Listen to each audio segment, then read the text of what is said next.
Hey there. Hi, beautiful souls. Welcome to my channel.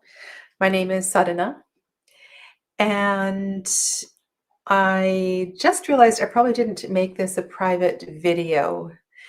So let's call this an open to the public. And from next week, please know that this series is a members only feature. And that's something that I neglected to do this morning. So welcome to everybody that's here and everybody that's coming in the chat as well too. I have started the members aspect of my channel not too long ago, and there's a couple of reasons. One is that we can get into really deep conversations and have more of a private, intimate group. And the other is to also encourage me to do deeper preparation and deeper work. For those of you that don't know me, my name is Sadhana. I'm an intuitive healer and reader, Reiki master, teacher, practitioner of all these things, yoga teacher, trainer, lots of things like that. So working with the tarot is a natural, working with the tarot is such a great medium. And I love to study tarot and take deeper looks at certain decks. And this is a series where we're looking at decks that really stretch the boundaries of what we know as conformity. So I want to welcome people that are coming in. Tammy Ann was here earlier, so hello to Tammy Ann and Sharon. First time here, so that's great. I'm so glad that you are here. And Evangelina, hello. Mary Beth, welcome to all of you. Yeah, and this deck, believe me, is so far out of my comfort zone. I hope that we can do this together with patience. I do have a strategy. There's a few things that I'm going to read out of Jeremy's the little book that comes. This is a deck published by US Games. I did use this deck I did a short series last year on compassion, self-compassion, or compassion awareness series, and I did use it for that. And I am, let me just say, quite uncomfortable with this deck. And so I just want you to be aware of that. This is not a deck that I've used a lot. I've avoided using it. I've used it for certain events and occasions and things like that. But together, let's kind of dive a little bit deeper into the work of Jeremy Hush. Hi, Patrice. Lovely to have you here. Okay. Anyone in the background that's watching as well too, please join in the chat whenever you feel ready to do so. So those of you that don't have the deck, this is a US Games publication. I also want to welcome Yaron. Yaron, he's up there at the top of the chat. Yaron is I've done a couple readings, I believe, with him. Lovely young man. And so super happy to have him here in the chat with us if he joins today. Jeremy, I'm going to read you some of the information from the book. US Games Mass Market Deck.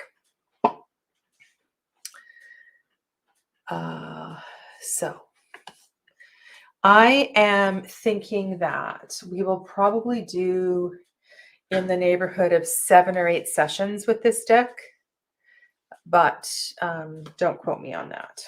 I'm going to take my time and go through this because I want to give this deck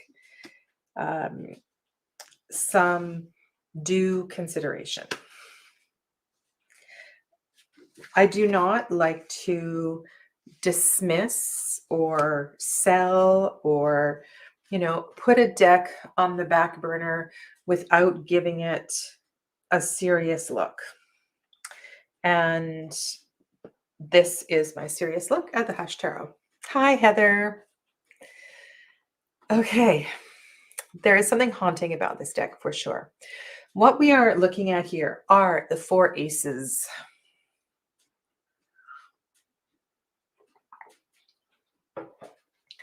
Think about what you know about the aces.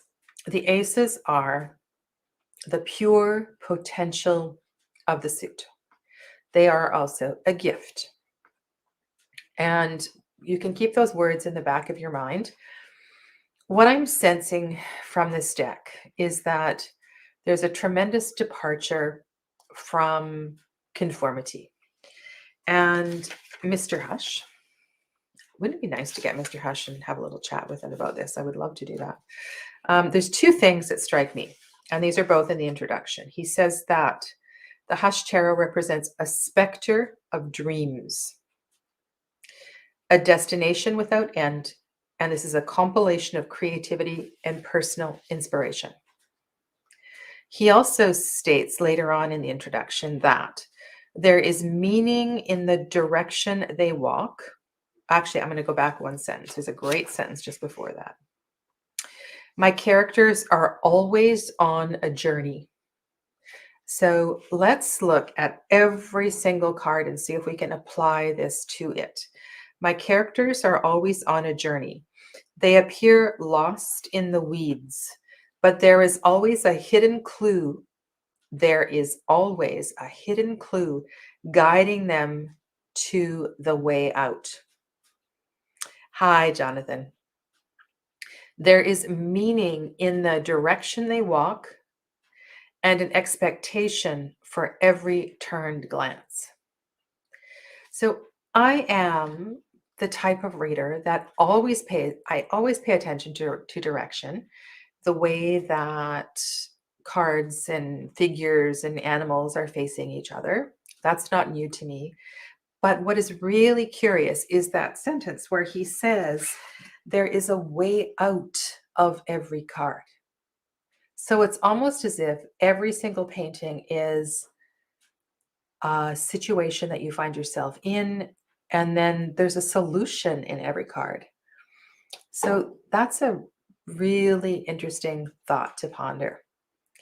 One of my questions with this deck is the way that Jeremy decided to organize the minor suits. This is the order that the suits appear in the guidebook. This is the suit of wands, which is the fourth minor suit. And normally, there is no normal, but if you're following the pattern of the tetragrammaton, wands would come first. So wands would be here. And then we would have cups and swords and pentacles. But for some reason, wands has been delegated to the fourth and final suit. There is no discussion about this. And another observation is that the language around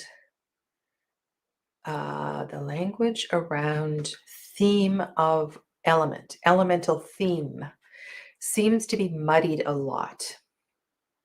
So what we're going to look at today is 10 cards. We're going to look at the 4 aces, the 4 pages, the Fool, and the Magician. These are all cards that initiate something. They're cards of new beginnings. And so I thought we could have a good look today at these 10 cards and then just kind of start from there. Next week, we'll look at all of the twos and the pairs and the cards that represent dualism in some way. Okay. So in the suit of cups, Ace of Cups, you see the skull. What is really interesting, if you're a Where's Waldo kind of person, you will love this deck. This would be a great deck to take photos of and then zoom in really, really closely into the artwork. So there is a bird that has been nesting in a skull, and now the bird is emerging. The bird is emerging, making quite a bit of noise. And I just noticed something on the bottom left corner. I'm not sure if those are feathers or if they are teeth or if they are seeds, these two things down here. Everything in this deck everything in these illustrations has a meaning, and there's a reason for this. Now have a look, and please join in this conversation, because like I said, I really want to understand this deck. Notice that the bird is coming out of the left ear. This is the suit of cups, the suit of intuition. So if you associate, hello, Liberius. If you associate the left ear, so the left ear is the listening ear, it's the intuitive side. Actually, it's not. This is interesting. Okay, let's take this apart. So the right brain, right? The right brain is connected to the left side of the body. And the left side of the body. So if the left ear is the left side of the body, not the right brain, then that would make sense, right? So that the listening ear, the intuitive side, the bird is emerging from the intuitive side. And then look at the Ace of Pentacles. The bird is nesting and speaking into the left ear as well. Excuse me. Like I said, these are just observations, and it's got to be intentional, this left ear thing. So let me know if you see or you feel anything in that. We have a skull, we have a live human. So this is the beginning of the journey, emerging from death into life. And we begin with the suit, he calls it inspiration, I believe, the suit of inspiration. We begin with a feeling. We begin with, we begin with a feeling. We begin with an intuition. And that crown, it's the only one with a crown.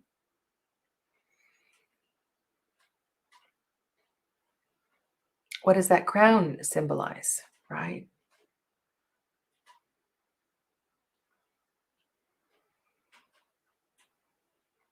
Okay, so let's go. And then we have swords.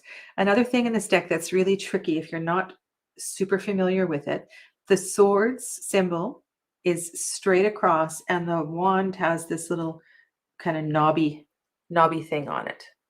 So this is a suit of swords, which is a second suit. So we go from cups to swords. We have a rider on a unicorn. We have an armored rider on a unicorn who looks very, very comfortable. The corn of the unicorn is heading straight up to the sky, straight up to spirit.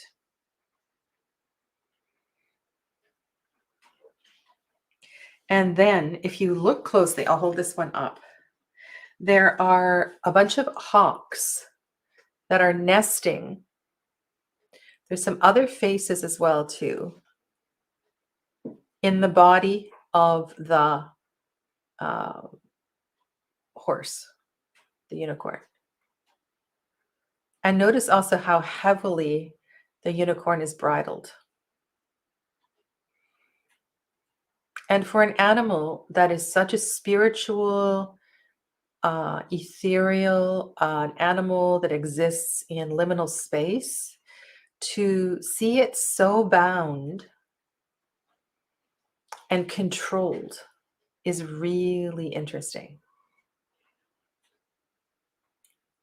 And the whole hawk thing is another something else I want to talk about. So for me, I see the hawk.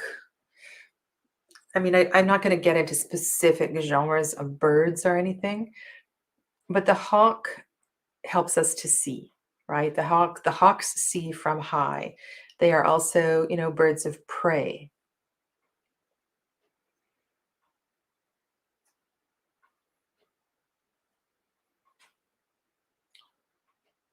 So this card here is our initiation into the mind, the thought, spirit, connection with the highest frequency of swords to me, which is, a spiritual journey. Hi, Jessica.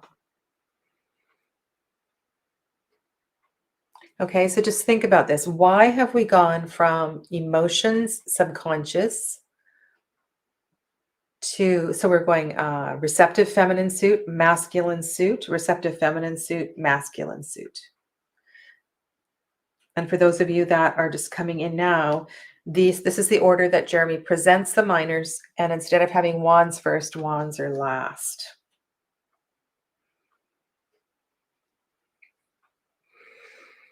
Then we go to Pentacles, and this is Pentacles, and we have the symbol of the dove. Yes, there's a bird. There's a bird for each of these. Okay. So in the suit of Pentacles, we have a key. And one of the things that we're going to look at as we start to build conversations around the cards is I want to pick up all the cards that have the symbol of the key, because I know there's several keys in this deck. And if you think about the word key metaphorically, it's an important symbol.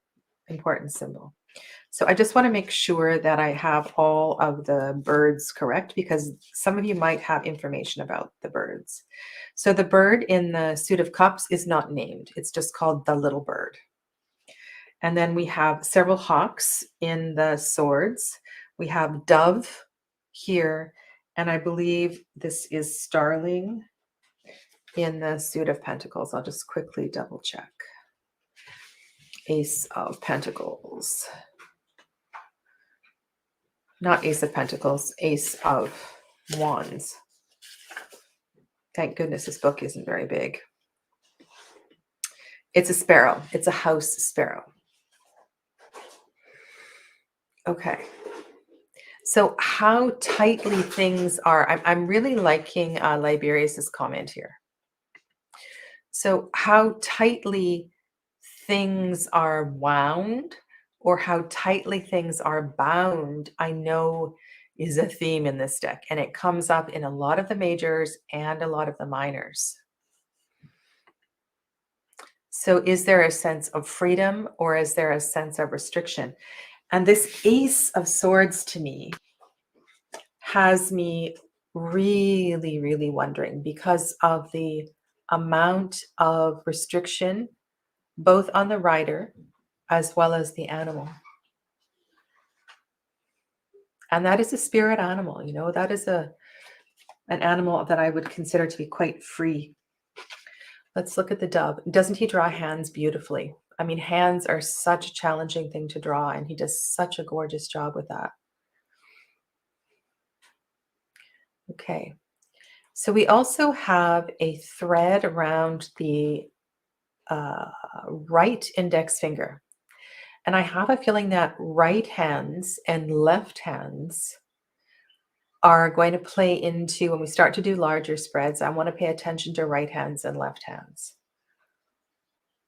Yes, lots and lots of bondage. And there is definitely a lot of sexual nuance in many, many of the cards.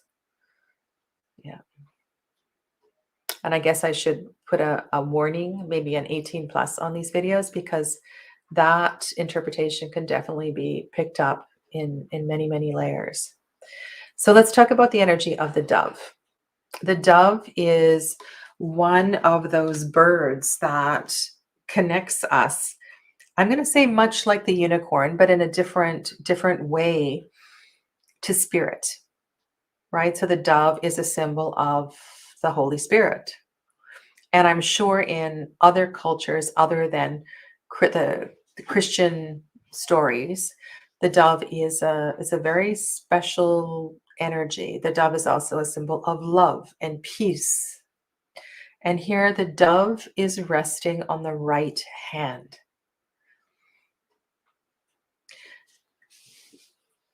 So let's just have a look at this. We're also brought to look at the left side of the face and the left side of the face here.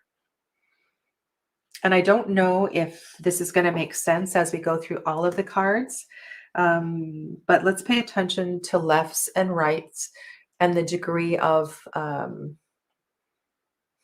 hesitate to use the word bondage, but whether look at Liberius's comment, the degree of entrapment, or whether something is gently embraced or it's actually restricted in some way.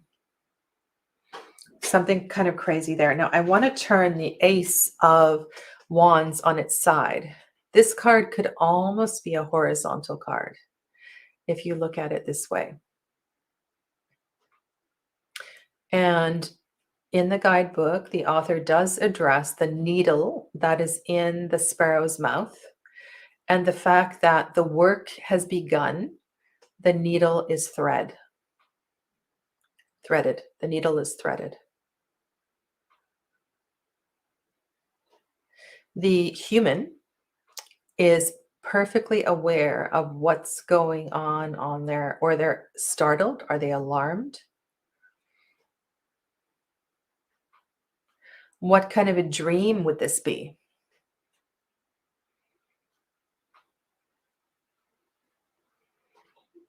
If you think about little birds on your shoulders, little birds whispering in your ear, what kind of energy does that bring up? And how might that relate to the beginning of the Suit of Pentacles, the initiation of something that we are growing, building, forming?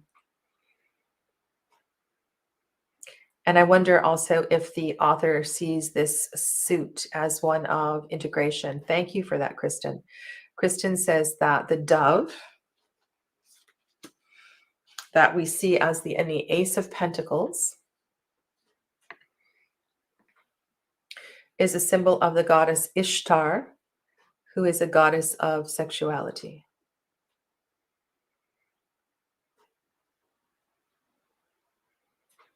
Okay.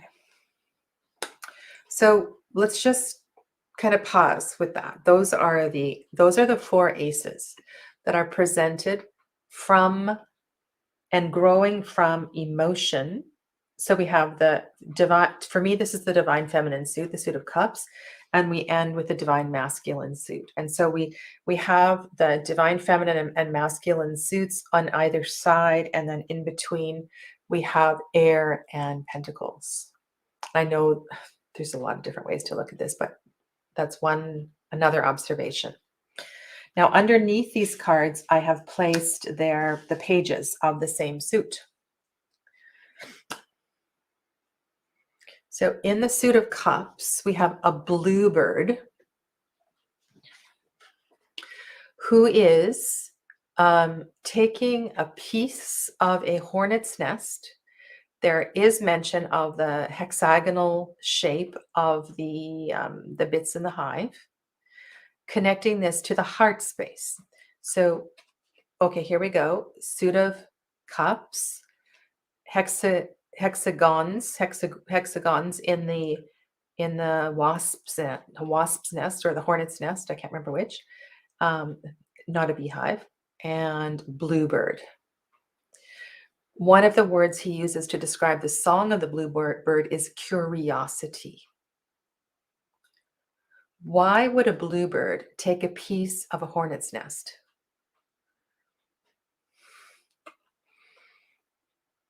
This is the Page of Cups. The Page of Cups. The slightly naive, youthful, sensitive court that begins our journey through emotion that reflects back a little bit of sensitivity and naivety and an openness, wearing your heart on your sleeve kind of energy. So bluebird, hornet's nest.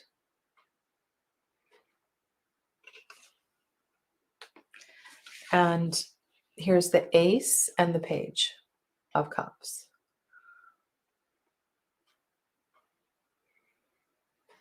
Okay. All right, so remember the Ace of Swords that had a bunch of hawks. And so now I see hawk wings on this harpy. So there is a connection here, weaving together the birds on the ace and the wings of the harpy. There is a reason that the harpy is looking back over her left shoulder. Remember what he said at the beginning. There's a reason for every glance and every direction.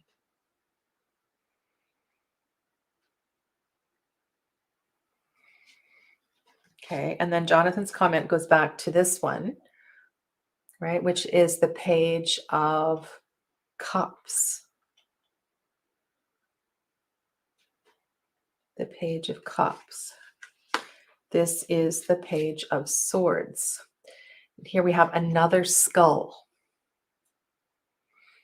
And those talons, those sharp talons, are clinging to the skull.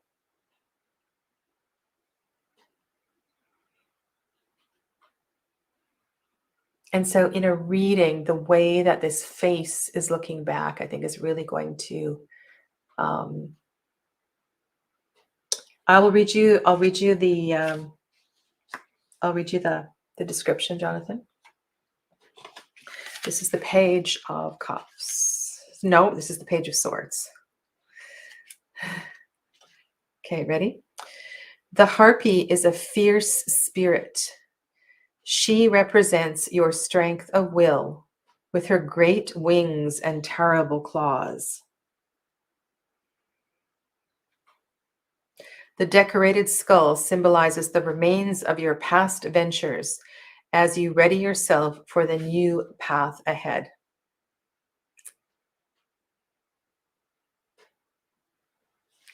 So we have a similar message with the Page of Swords to the Ace of Cups.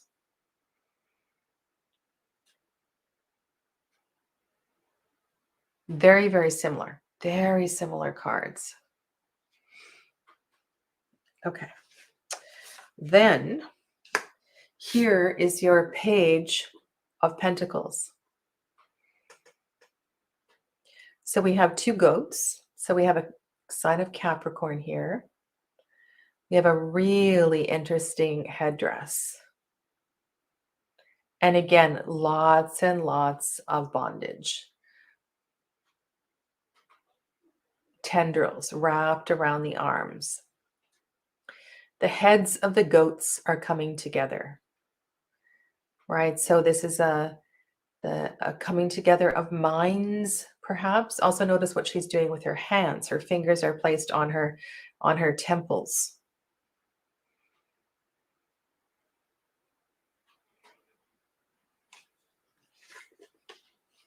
Here is the Ace and the Page of Pentacles. Okay, so this is our first four-legged creature that we've seen so far. And then in the suit of wands, we have this house sparrow in the Ace, and then the Page. So this is really bizarre.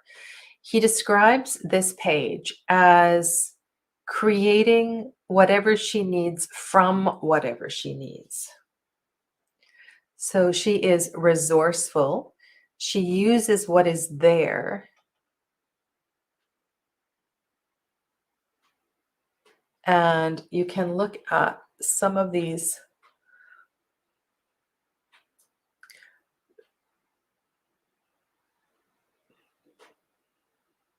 And again, notice in this one, we have a backward looking gaze. This time over the right shoulder.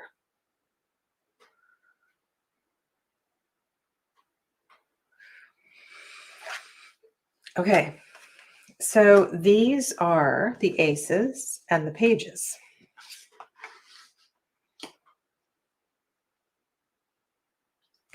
These are cards of beginnings, new beginnings, growth, initiations, potential, perhaps naivety.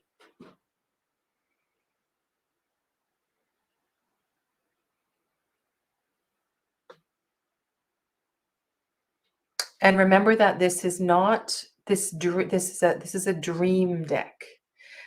In Jeremy's words, this deck it represents a specter of dreams, a destination without end, a compilation of creativity and personal inspiration. There is always a hidden clue guiding the figure to the way out. So it's almost as if every single figure in this deck is trapped in some way. And the purpose of this deck is to emerge. So there's two other cards I want to look at today. And one is the Fool. The other is the Magician. There are a couple of nighttime cards in this deck, and the Fool is one of them. So the Fool is at night, in darkness. The Ferret is able to see in the dark and move in the dark. Again, we have another creature gazing over the left shoulder. And one of the things that Jeremy addresses in the book is that he's not looking where he's going. So there is a sense of danger here. There's a sense of rashness, impulse. However, the ability to see in the dark is a great, great skill. And then he addresses the moth. There's one, I can see one moth here. I'm not sure if there's another moth. I'm sure there are other moths in the picture. The fact that this particular moth can disguise itself. But the other part of the discussion is that the moth, you know how moths are attracted to light, and right? So what moths are attracted to is what kills them. They're attracted to the flame.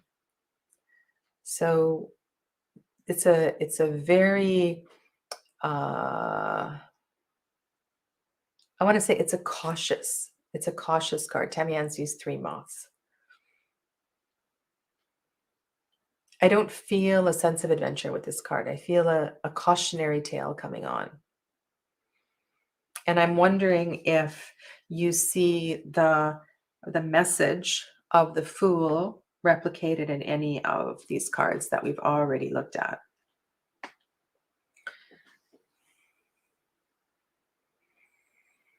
So here is another one that's in darkness. I wonder if the Page of Pentacles can see in the dark, and that she is seeing with her sorry, this is not Pentacles. This is, yes, it is Pentacles. She can see with her internal eye.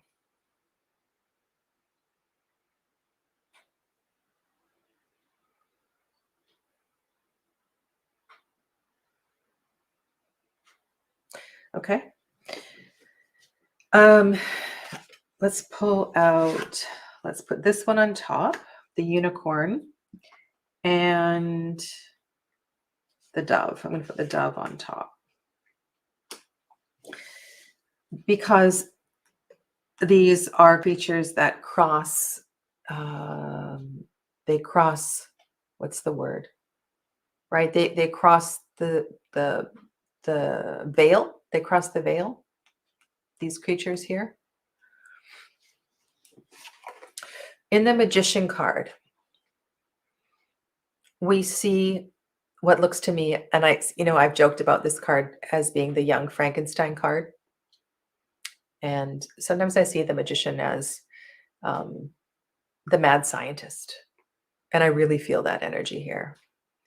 Jeremy addresses the fact that the Magician has the ability to, much like the unicorn and the dove, cross the veil and to be aware of spirit on both sides of the veil. We have the dragon energy in the back. Now, I don't know what element you associate the Magician card with. I actually like the dragon here because I see the Magician, and also he's painted her dress a reddy color.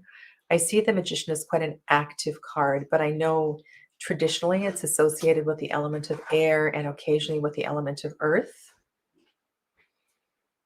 But it's almost as if this Magician is at there, and there's another creature that is laying across the lap with its right arm around, at least that's what I see, around the waist of the Magician. And the Magician is looking towards us to the left. And what is the Magician saying?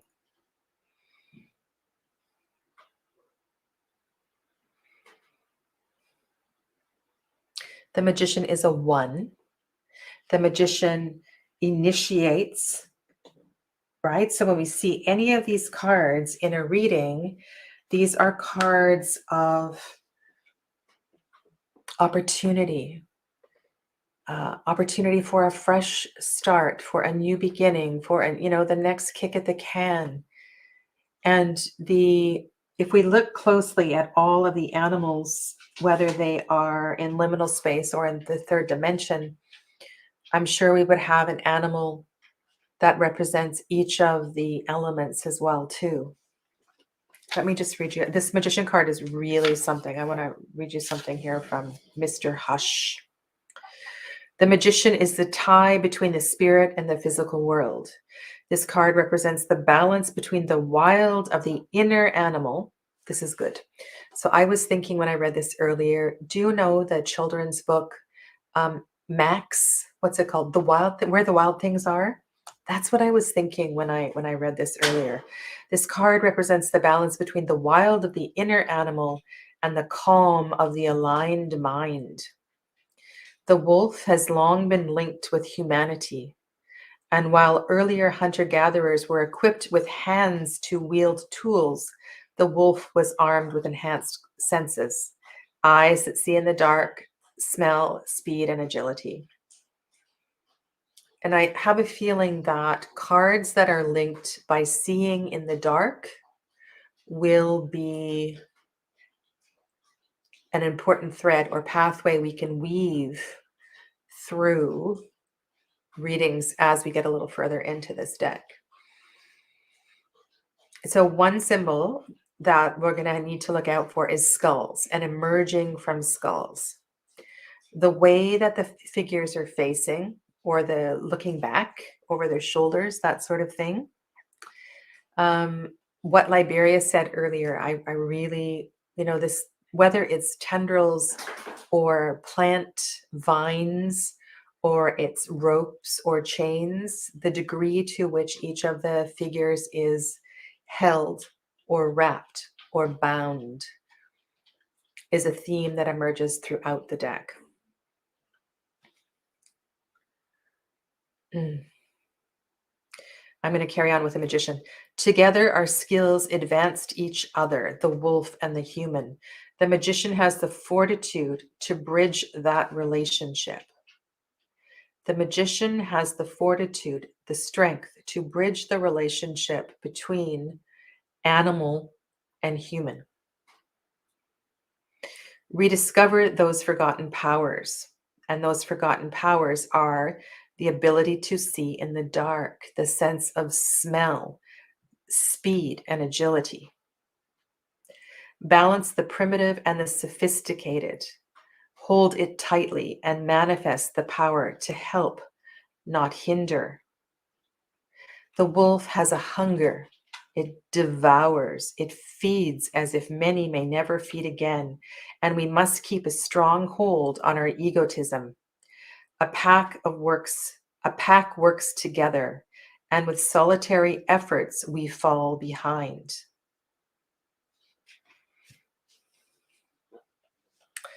So that's as far as I want to go today. And this, I think maybe making lists of common themes, things to watch out for. I'm going to be back same time. So next Wednesday at 4.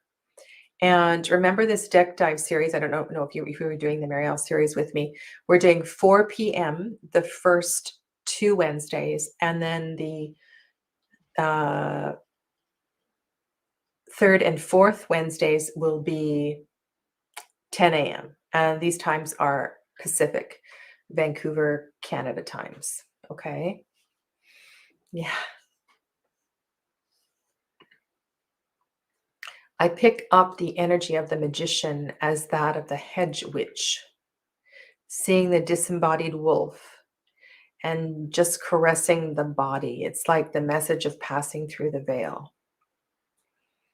And so what we can do next week is also compare the Magician to the High Priestess. And the High Priestess traditionally protects the veil, right? Protects that space. So we can look at what Mr. Hush does with that next week. Okay. All right. I will see you then, and take good care of yourselves. I'm going to be live in my Facebook group at 6 o'clock.